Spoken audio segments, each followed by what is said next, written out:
Good evening, everyone. I'm delighted to welcome Professor Dylan William. Thank you, Maya, and it's great to be here with you. And today I'm going to talk, as you said, about why I think engagement and responsiveness are the keys to effective pedagogy. So I'm going to begin by sharing my slides, and you will be able to get access to these slides at the end of the presentation, and you can use them in your own institution for whatever purpose you think is most appropriate. So, why do I think engagement and responsiveness are the keys to effective pedagogy? Well, I'm going to spend some time talking about that. I'm going to then talk about what it looks like in practice, and I'm going to spend most of the time we have together giving you some practical techniques that you can use to begin to make your teaching more engaging and more responsive to your students' needs. And over the course of this presentation, I'm probably going to share with you 20 different practical techniques. And if you try to use them all, you will probably fail. So as you listen to these techniques, I'd like you to think about which one or two of these techniques do you think would be most relevant for you to add to your practice in the coming months. So don't try to do everything. Just think about, oh yeah, I might be able to use that. That wouldn't work for me. Don't worry about that. Just listen for 2 or 3 ideas that you might be able to incorporate into your teaching. So we'll start with why engagement and responsiveness need to be priorities for every teacher. And actually, the reason comes from a principle about learning and an uncomfortable fact about the world. The principle about learning comes from the work of David Ausubel, who over 50 years ago now said, if I had to reduce all of educational psychology to just one principle, I would say this. The most important single factor influencing learning is what the learner already knows. Ascertain this and teach accordingly. Obvious, isn't it? Start from where the students are, not where you'd like them to be. But we don't do it. We say silly things to our students like, you should know this, you're in 5th grade. Well, in most countries, how do you get into 5th grade? Start in 4th grade and have a birthday. That's basically, have you had a birthday? Good, on you go. The fact is, our students are where they are, and wishing they were somewhere else doesn't help. Why is starting from where the students are so difficult? Because of the uncomfortable fact about the world. Our students do not learn what we teach. Now, I don't mean that they never learn what we teach. What I'm suggesting is that the sense that students make of our teaching is hard to predict, and every teacher knows this. Every teacher has had the experience of teaching a lesson that seems to go very well, but when you look at the work that the students hand in, you realize that they had a completely different set of ideas about what you were talking about.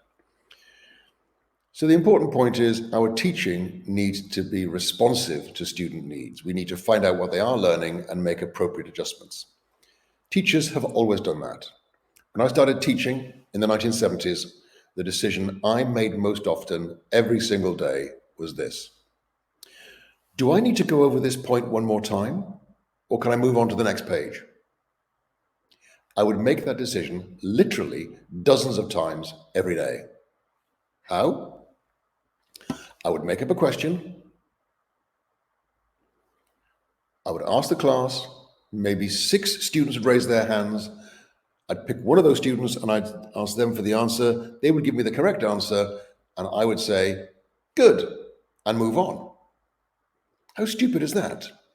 I was making a decision about the learning needs of a diverse group of 35 learners based on the responses of 1 or 2 confident individuals. Now, I'm pretty sure if 45 years ago somebody had asked me, is what that one student said a good guide to what's happening in the heads of the other 34 students in that classroom, I would have said no.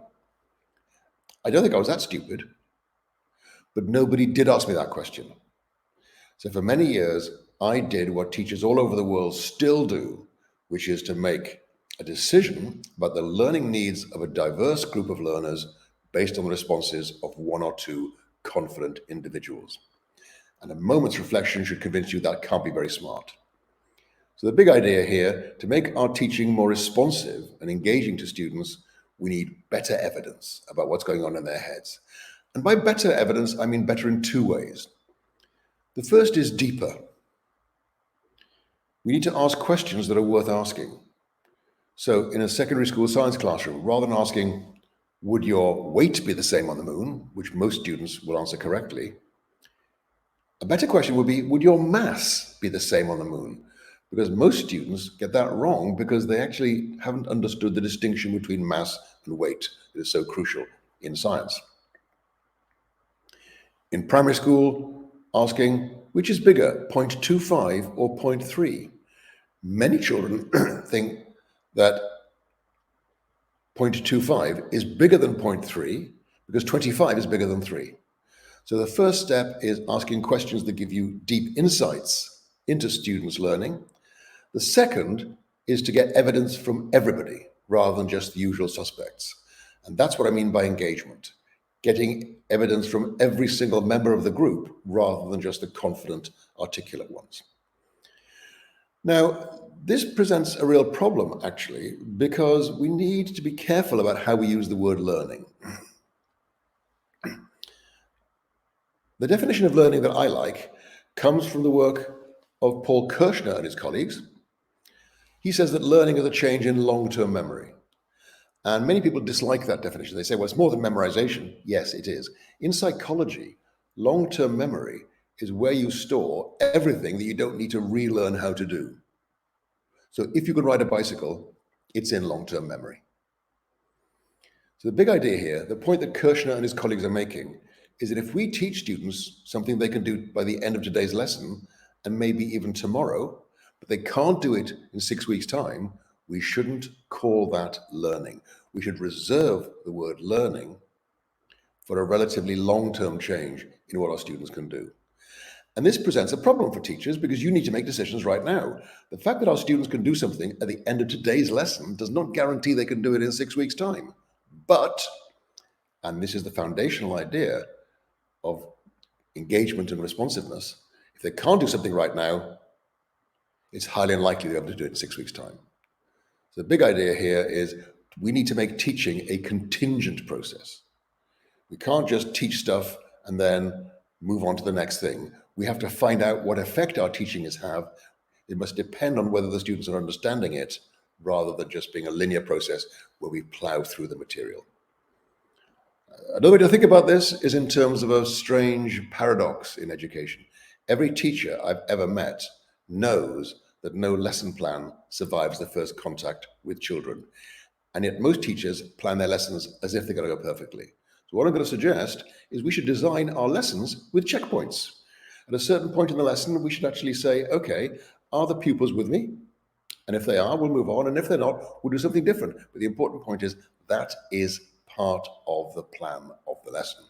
We build plan B into plan A. So every lesson has a checkpoint and an alternative plan if what we find out at the checkpoint is the student's understanding is incomplete or incorrect in some important way. If you want to find out more empirical evidence, then these 18 studies between them synthesize the results of over 5,000 research reports on the effects of feedback and other aspects of assessment.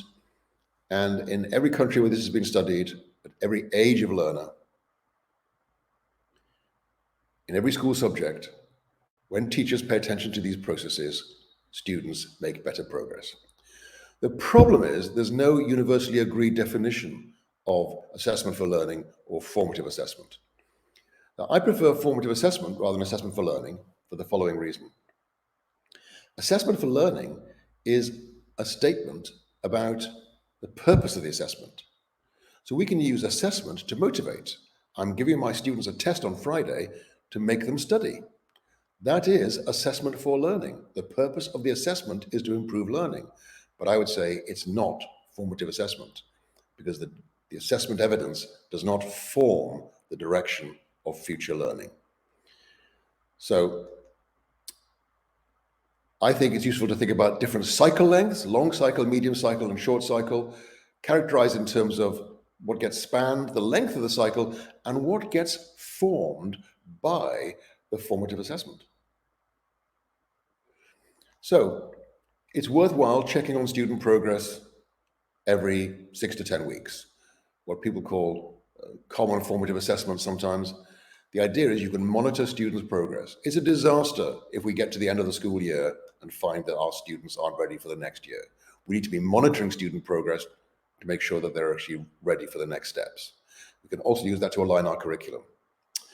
By sharing ideas with our students about what they need to do to be successful, on a medium cycle, it's typically 1 to 4 weeks, you get what Richard Stiggins calls student-involved assessment. The idea is that assessment becomes something that's done with students rather than to them.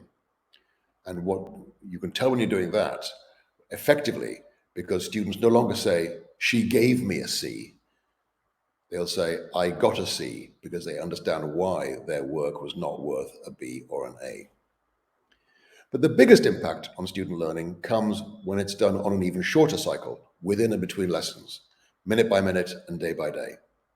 Not so much every 6 to 10 weeks, more like every 6 to 10 minutes. Teachers, of course, have always done this. Teachers have always checked for understanding. Teachers say, everyone okay with that? And of course, very often, teachers assume that no students saying that they don't understand means that everything's okay. Some teachers go further and they use the so-called thinking thumbs. They ask the class, okay, everyone okay with that? Thumbs up or thumbs down? And typically, you'll get a sea of raised thumbs. What do you expect? It's a self-report.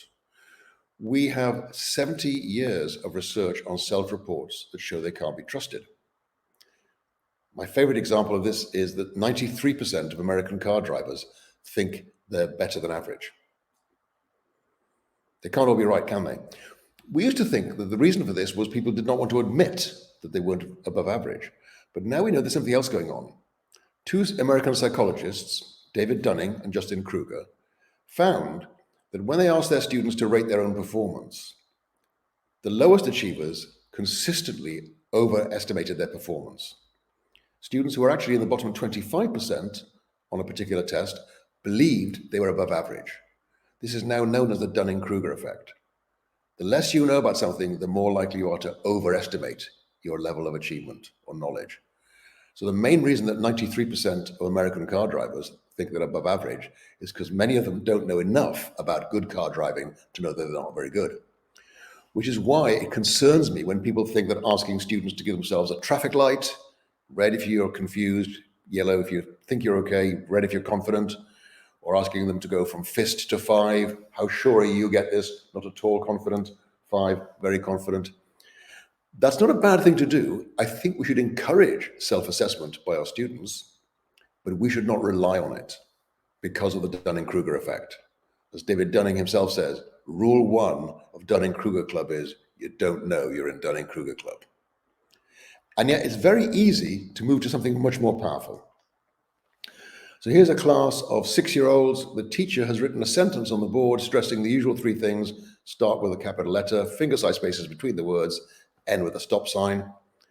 And she's asked the children, is this correct? And there's one boy more interested in me than everything else. I couldn't get him to turn around. Most of the children think it's incorrect. There's a couple of children who think it's incorrect. If you think it's incorrect, tell me what's incorrect. We'll fix it. We'll vote again. This is a pedagogy of engagement. The teacher is getting evidence from every member of the group, or at least all but one. And it's a pedagogy of responsiveness. The teacher will then use that information to decide what to do next to better meet the pupil's learning needs. So that's why a pedagogy of engagement and a pedagogy of responsiveness is the key to effective pedagogy. We can't predict with any certainty what our pupils will learn as a result of what we do. We need to find out, and that means getting evidence.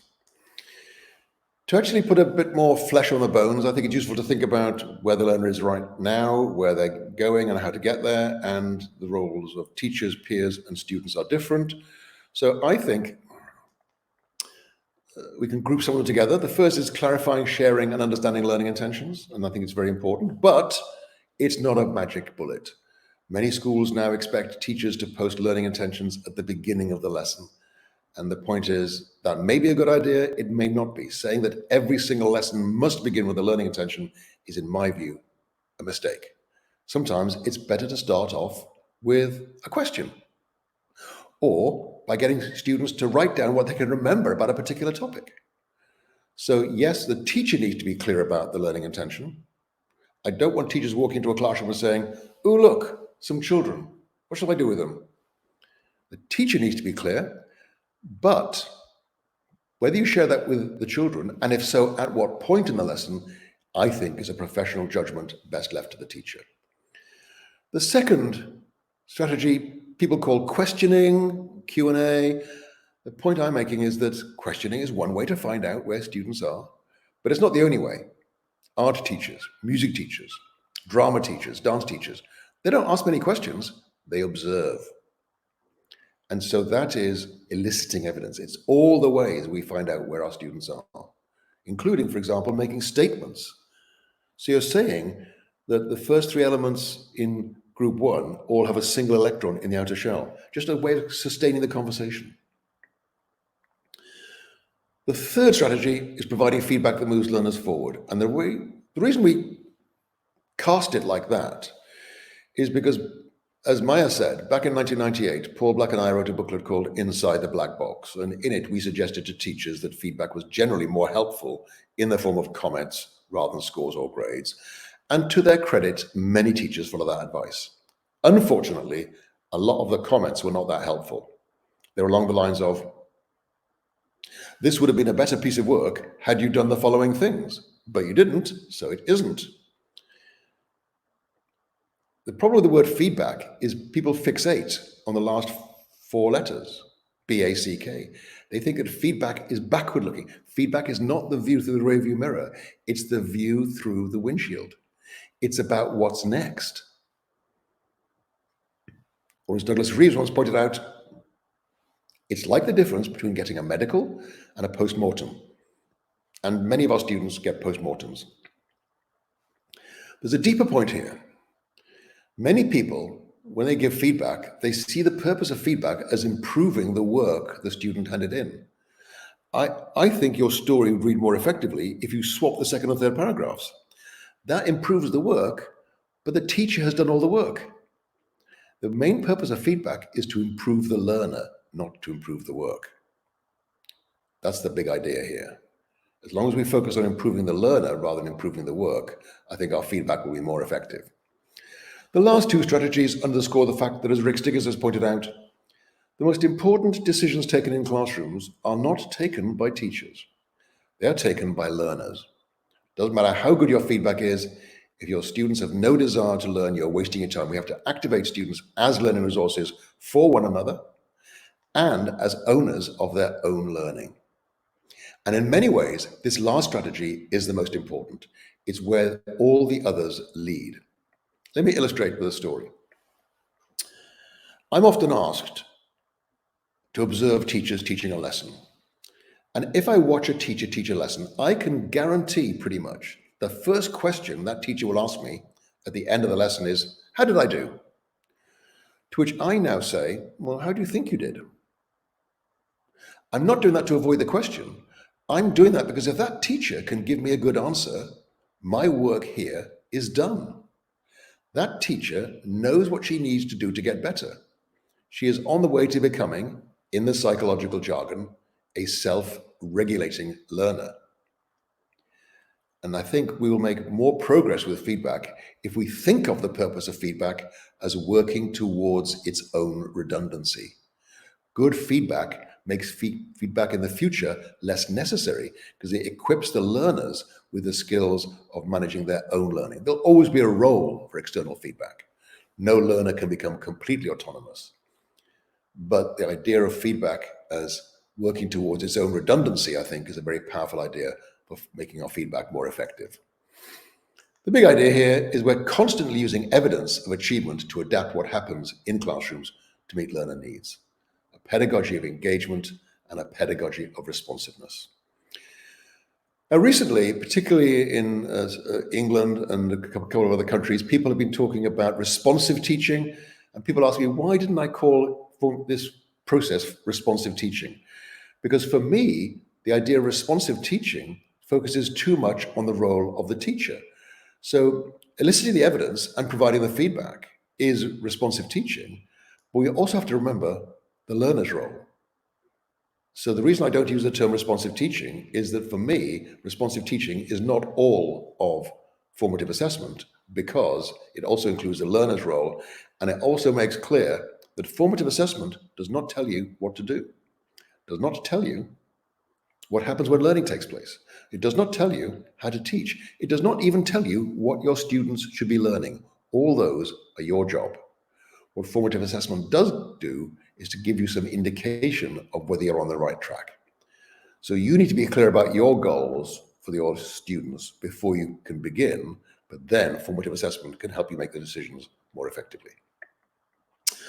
Okay, so now let's look at the strategies and techniques for classroom formative assessment. I will start with learning intentions.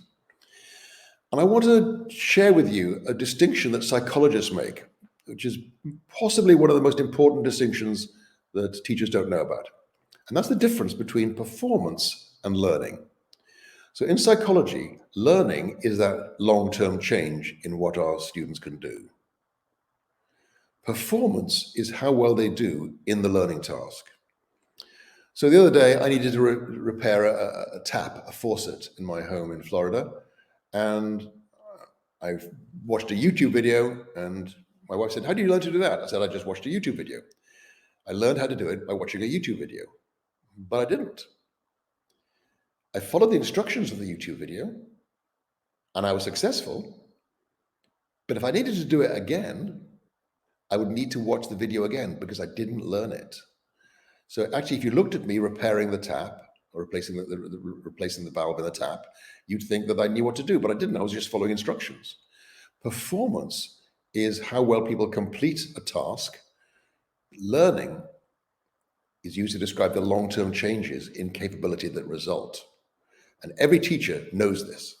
Every teacher has had lessons where the students seem to understand something by the end of the lesson, and yet 6 weeks later, it's as if that lesson had never taken place. The important point is you had an improvement in performance in the task during the lesson, but for some reason, there wasn't any long-term learning. So why is that relevant? Well, learning intentions are descriptions of the intended learning. I want students to learn this, but you can't judge learning in the lesson because learning is a long-term change. That's where success criteria come in. Success criteria are a kind of, I'll be happy if by the end of the lesson. In other words, you focus on what you want to see in the lesson if the lesson has gone according to plan. So learning intentions are descriptions of learning. Success criteria are descriptions of performance in the lesson. And that's why I don't think it's helpful to put learning intentions on the board, because none of us know when we're learning. Learning intentions are useful for teachers in planning teaching. I'm going to have the pupils do this because I think it'll help them learn to do this thing more effectively. Success criteria are useful for evaluating teaching. So learning intentions, planning, success criteria, evaluating. I'll be happy if by the end of the lesson, the students can do this. Doesn't guarantee they've learned it, but by actually thinking hard about how you design the lesson, you are hoping that most of the students who actually complete the lesson as planned will actually learn it. And you can do this in many ways. You can actually say, I'll be happy if by the end of the lesson, every student can subtract one 3-digit number from another 3-digit number, regrouping at least once. Some students will go further. That's your bottom line. I'll be happy if they can apply what we've learned about flooding in Bangladesh to a different context like the Mississippi or the Nile. We can use success criteria to describe what good work looks like. We can also use success criteria as step-by-step instructions, like a checklist for a lab report. I'm concerned about this last kind of success criterion because too often we give students checklists. To be a good lab report, you have to have the following things there. My point is this: if the students are still relying on the checklist after 2 years, then you are certainly improving the quality of the work that the students are handing in, but you're not improving the learner. So too often, if we're too precise about what we want the work to look like, we will get better work, but I don't know whether we know much about whether the pupils could do that without the structure. So one of the things I want is students to become more independent, and sometimes the success criteria can be too precise. It's just a series of hoops for the students to jump through, and they'll be successful, but it won't mean very much because they won't be able to actually do the thing that we're interested in without those instructions. So practical techniques here: share learning intentions, if you like, and success criteria definitely when appropriate, not necessarily always at the beginning. If you do give students a planning frame or a writing frame or a template, make sure the students understand this is a guideline, not a straitjacket. Sometimes you can be more creative by breaking the rules. We often give students what the Americans call rubrics, descriptions of quality. I think those things aren't that helpful until the students know what they mean. I was working with a student the other day, year 10 student, and she called me over and she said, I don't know what the teacher wants. I said, what's the problem? She said, well, in the rubric, it says my work to get the top grade has to be sustained and concise. I said, yeah. She said, well, sustained means long and concise means short. What does the teacher want? The point is, to the expert, there's no conflict between sustained and concise, but to the novice, there is. So I would suggest starting with examples rather than rubrics. Two cautionary tales here. First, don't give just one example of the best quality work. Students will just think it's a model to be copied. Try to find at least two equally good, but very different, excellent pieces of work so that students can see there's different ways of getting the highest grade. The other thing is, don't mix up the things you care about with the things you don't care about. So for example, I saw a history teacher give his students a source document and a key question and shared with them 4 different students' responses from a previous year and asked the students, which one is the best? And most of the students got it right. The teacher was pleased until she realized that without noticing it, she had actually made the longest piece of work the best. So many students weren't reading the quality of the work, they were just assuming that the longest piece of work was the best piece of work. So don't conflate the things you care about, like the quality of the writing, with the unintended features, like the length of the response. Assessing your own work is emotionally painful, so a good way to get students to start using learning intentions is to ask them to assess the work of anonymous others, and ideally to give feedback to that. What feedback would you give to this person, given that this is the rubric that you're using? As students get older, we should reduce the use of student-friendly language. I'm very happy that we talk about verbs as doing words in first grade, but as students get older, we have to be bringing them into the language of the discipline. And finally, it's been shown that asking students to design their own test questions is a very good way of getting them to consolidate their own learning. So ask them, don't just read over your work, make up some questions for another student about what this topic is all about.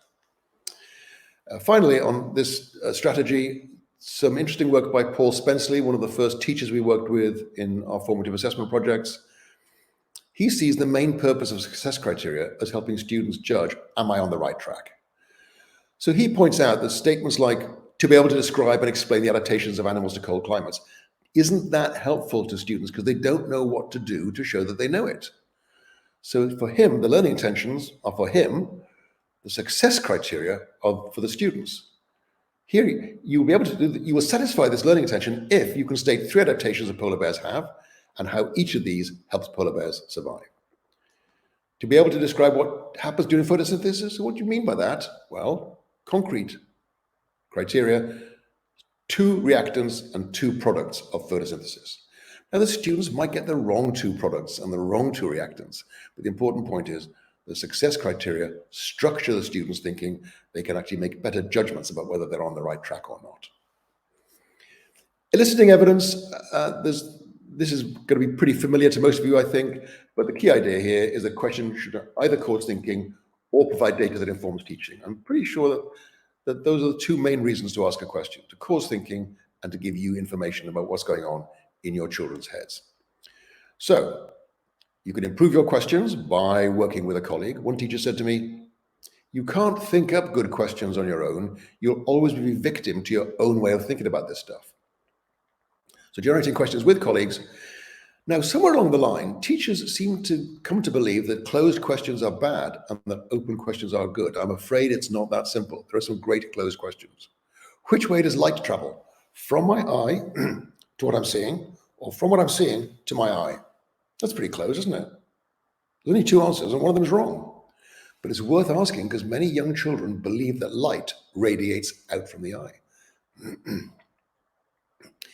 Is a square a trapezium? Another closed question. But it causes students to think. So whether the question is closed or open is much less important than whether it's useful to you or whether it causes thinking.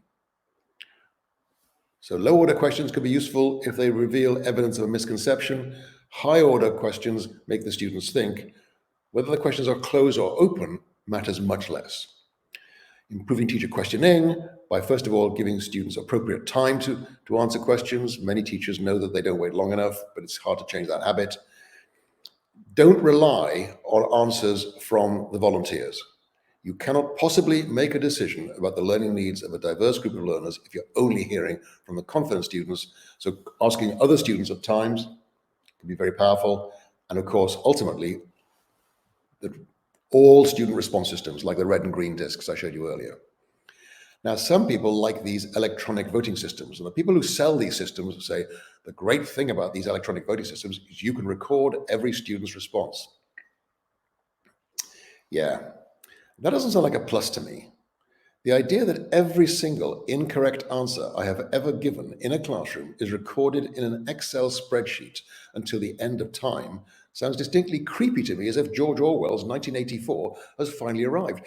If we want to create classrooms where students feel okay about making mistakes, the last thing we should do is record every single one of them.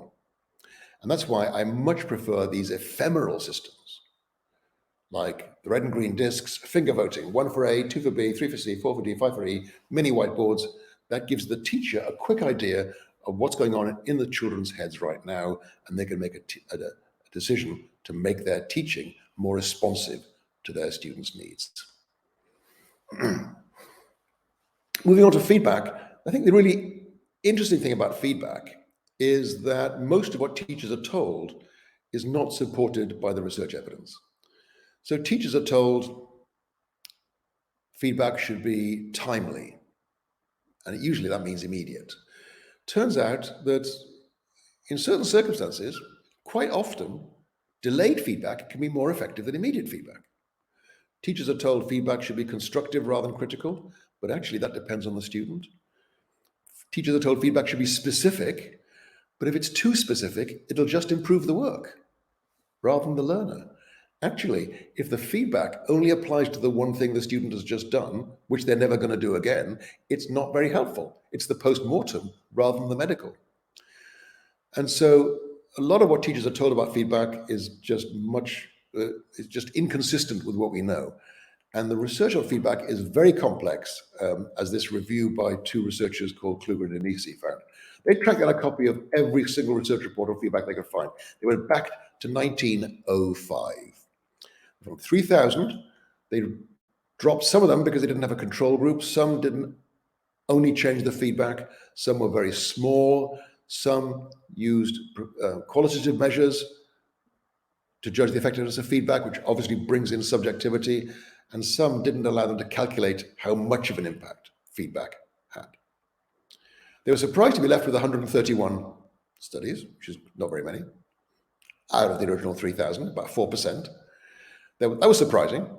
Even more surprising was that although on average feedback made things better, the effect sizes varied quite a lot from study to study. And in one of the most surprising results in all of psychology, they found that in 38% of cases, feedback made performance worse. In almost 2 out of every 5 cases, you would have been better off shutting up rather than giving the feedback. Now, this reveals a very complex picture. So in some cases, the feedback might have been completely ineffective. In some cases, the feedback might have been highly effective, but it involved habit change. So music teachers know that if students have developed some bad habits, for example, in guitar playing through fingering, for example, then improvement involves unlearning some old things in order to relearn some better things. And that means that the feedback can, in the short term, make performance worse, but makes it better in the longer term. But what Kluger and Denisi also said is what's really important is whether the feedback is helpful in the long term. And they suggested that we should look at what the feedback does to the learner. Because there are four things the learner can do. They can change their behavior, they can change the goal, they can abandon the goal, or they can reject the feedback. Now, which of these is good and which of these is bad depends on the context. So if the student is falling short of the goal, I want them to change behavior because I want them to increase effort. But if they've reached the goal, I don't want them changing behavior. I don't want them to exert less effort. I want them to aspire to a higher goal. I want them to change the goal. But I don't want students doing that if they're falling short of the goal they've got. I was going for an A, I'll settle for a B. The last two are always bad. Abandon the goal, maths is stupid, or reject the feedback. My maths teacher is stupid. And here's why feedback is so hard to get right. When you give students feedback, 8 things can happen, 6 of them are bad. And it depends ultimately on the relationship that you have with your students. Every teacher knows the same feedback given to one student will make that student try harder, and to another student will make that other student give up. We have to know when to push and know when to back off. And our students need to believe in us.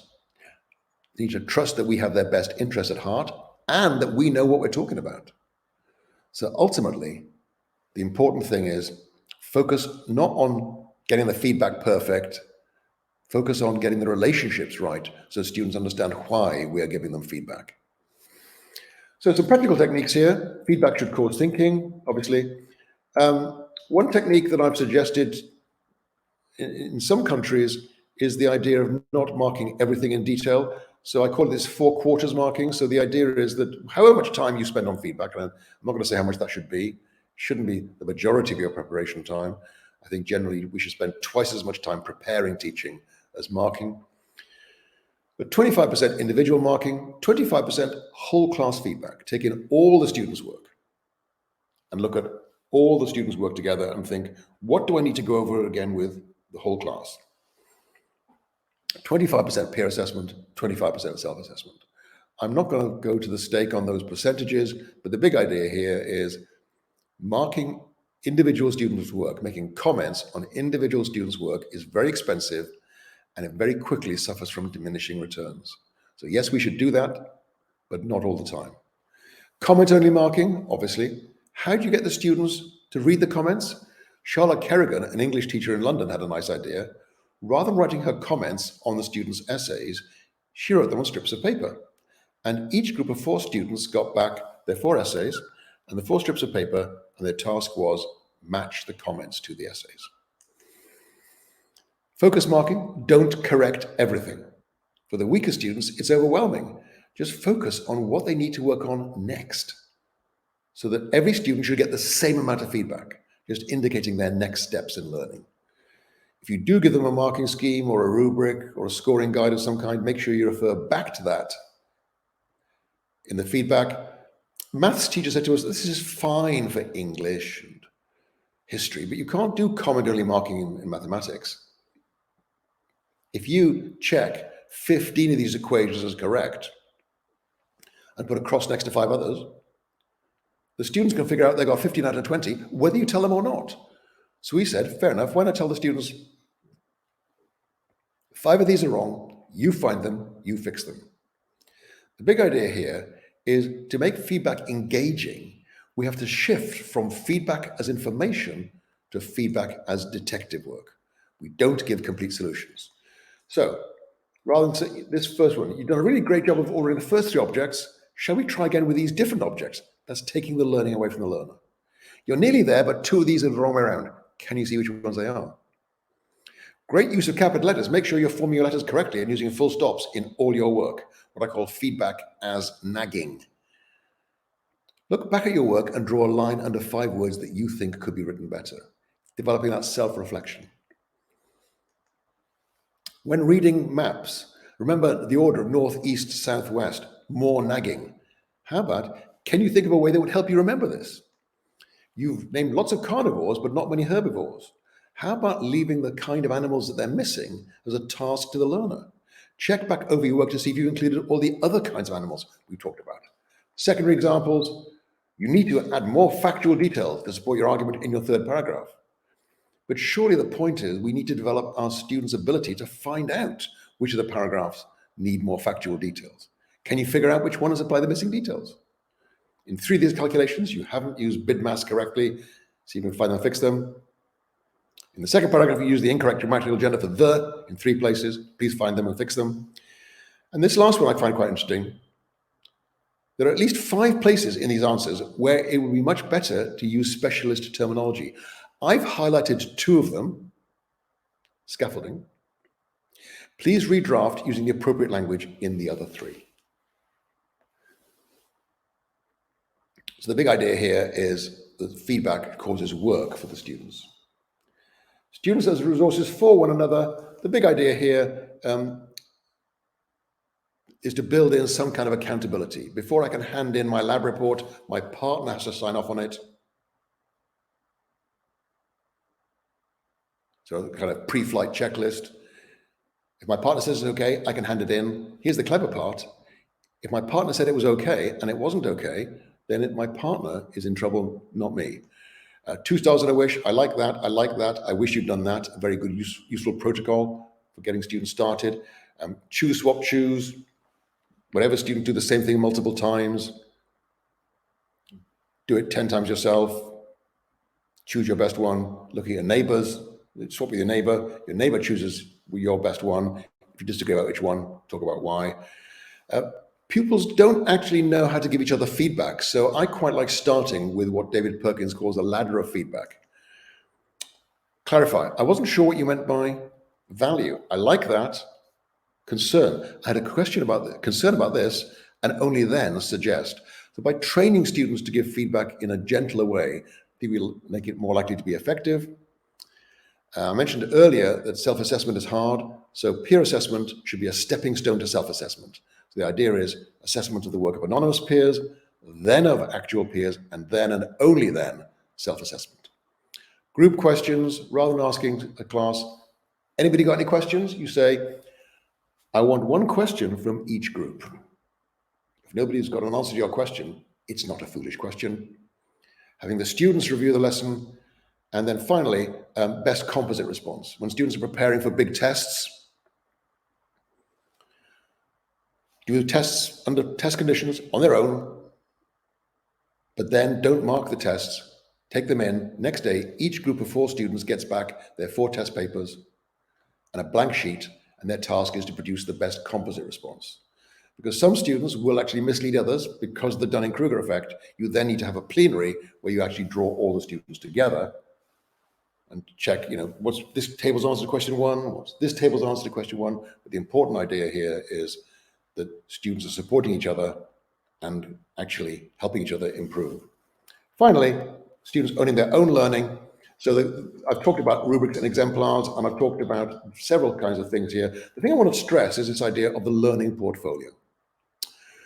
So if students think they're getting smarter, this is Carol Dweck's idea of growth mindset, then they are more likely to invest effort in a task.